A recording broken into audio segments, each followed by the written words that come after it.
3 महीने पहले जिस उत्तर प्रदेश को लेकर के लोगों के जहन में ये था कि गुजरात के बाद अगर कोई प्रदेश होगा जहां बीजेपी क्लीन स्वीप करने की स्थिति में होगी तो वो यूपी होगा। वहां से एक नेता ने, एक पार्टी ने पूरे चुनाव को बदल कर रख दिया और आज पूरे देश को आश्चर्यचकित अगर किसी ने किया है तो यूपी ने किया है। और आज अयोध्या में बीजेपी पीछे है। इसमें देखिए यहाँ आपको एक नेता खड़ा मिलेगा, उसका नाम है अखिलेश यादव। अखिलेश यादव को इस चुनाव ने एक बड़ा नेशनल फिगर बना दिया है। देश ने एक बड़ा नेता पाया है और वैचारिक नेता पाया है जो विचारधारा पर बात करता है, जिसके जबान पर ही अम्बेडकर लोहिया नहीं है, उसके दिल में है वो विचारधारा की बात करते हैं, गरीब कमजोर किसान नौजवान की बात करते हैं। दिल्ली यूनिवर्सिटी के पूर्व प्रोफेसर और अभी समाजवादी पार्टी के थिंक टैंक में शामिल लक्ष्मण जी हमारे साथ हैं। खुश तो बहुत होंगे।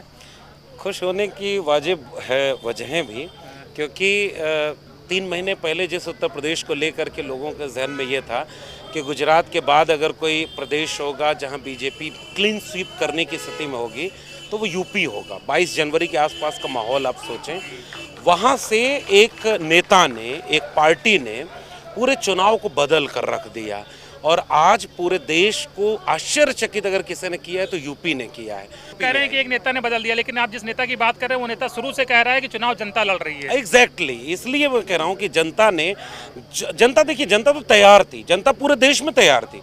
मध्य प्रदेश की जनता से भी अगर आप पूछें तो जनता तैयार है बीजेपी को हटाने के लिए। जनता चुनाव लड़ रही थी, लेकिन नेता की भूमिका ये होती है ना कि जनता को चैनलाइज करे, जनता को एक दिशा दे, उसके गुस्से को एक दिशा दे, उसको एक जगह संघनित कर दे। वो काम अखिलेश यादव हो गया है कि मौर्य समाज ने एक तरफा वोट किया है, साग सैनिक कुशवाहा ने, और दलितों ने बड़ी संख्या, खासकर जाटों ने बड़ी संख्या में वोट किया। इसमें तो कोई दो राय है ही नहीं। मैं 3 वजह मानता हूँ इस अप्रत्याशित जीत की, जो देश की तीसरी सबसे बड़ी पार्टी सपा बनने जा रही है। अभी हम थोड़ा इंतजार करेंगे। 3 वजह हैं। पहला, जनता के साथ नेता की बात कि संविधान के नैरेटिव को गांव-गांव तक पहुंचाया।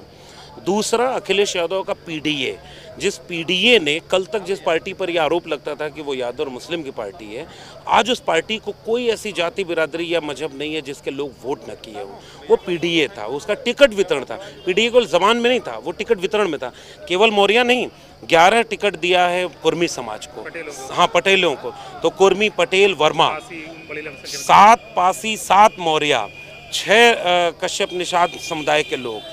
ये जो पीडीए था ना, जो कल तक ब्राह्मण भी दिया, सब लोग, हर जाति बिरादरी। मैं कह रहा हूँ कि समाजवाद का मतलब यही होता है कि सबको सबके हिस्से का हक मिले। और बाबा साहब अम्बेडकर की बात, जो हाथ में संविधान लेकर के अखिलेश यादव उतरे, वो इसकी बहुत बड़ी पृष्ठभूमि बनी है। उत्तर प्रदेश ने इसलिए आश्चर्यचकित 400 पार करके सेल्फ गोल मार लिया क्या इन लोगों ने?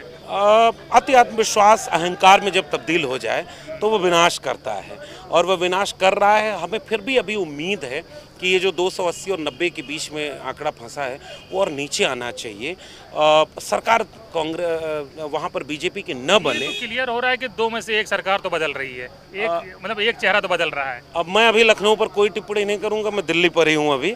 दिल्ली में अभी हम उम्मीद करेंगे कि अभी वो बदले, लेकिन उत्तर प्रदेश ने उम्मीदों से आगे बढ़ करके पूरे देश में हिम्मत दे दी और एक ताकत दे दी। अब कल्पना करिए कि अखिलेश यादव जब खड़े होंगे सदन में तो उनके पीछे जो 35 लोग खड़े होंगे वो कौन लोग होंगे, किस जाति बिरादरी के लोग होंगे, कितने लोग? अखिलेश यादव को इस चुनाव ने एक बड़ा नेशनल फिगर बना दिया है। देश ने एक बड़ा नेता पाया है और वैचारिक नेता पाया है जो विचारधारा पर बात करता है, जिसके जबान पर ही अम्बेडकर लोहिया नहीं है, उसके दिल में है वो विचारधारा की बात करते हैं, गरीब कमज़ोर किसान नौजवान की बात करते हैं।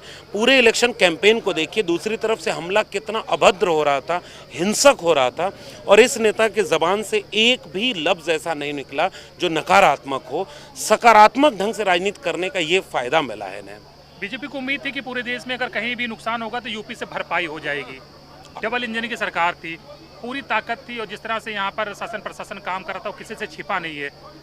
ऐसे में गठबंधन अगर 40+ ला रहा है तो ये क्लियर मैसेज है कि इस वक्त बीजेपी के खिलाफ कोई अगर सबसे बड़ी फिगर है तो अखिलेश यादव हैं, वो किसी भी अपोजिशन के किसी नेता के मुकाबले में। मैं अभी भी कह रहा हूँ कि अब बीजेपी इस बात के लिए परेशान है कि यूपी से जो डैमेज हुआ है उसको कहाँ से भरे वो, यूपी को लेकर के मैंने कहा ना, पिछले 3 महीने में जो दिखा है, क्योंकि हम तो बहुत दिन से देख रहे थे, ग्राउंड पर जो काम होना चाहिए। समाजवादी पार्टी वो पार्टी है जिसने अपने बूथ मजबूत किया, अपने बूथ को लोगों को जोड़ा है। समाजवादी वो पार्टी है जिसने विचारधारा से लेकर के नैरेटिव सेट करने में काम किया।